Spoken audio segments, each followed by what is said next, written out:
myself Harsh Nilesh Soshte from 9th E1 batch Real Academic branch वासिन. मी आज इथे ऑर्डिनो कार बनवली आहे. त्याचा वर्क असा आहे का तो असा फन साठी बनवला आहे, बाकी काय नाही.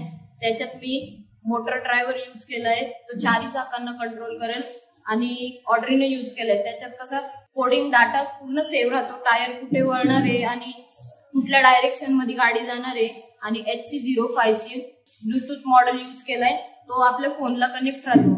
तर फोनला कनेक्ट राहण्यासाठी मी एक ऍप बनवलंय कोडिंग करून पीसी वर.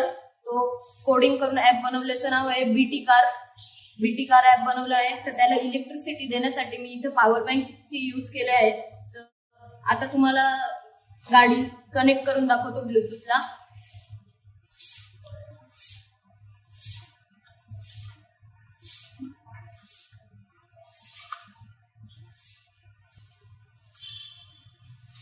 इथे गाडी ब्लूटूथला कनेक्ट झाली आहे.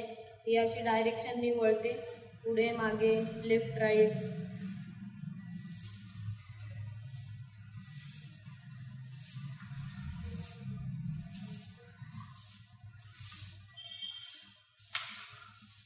थँक्यू.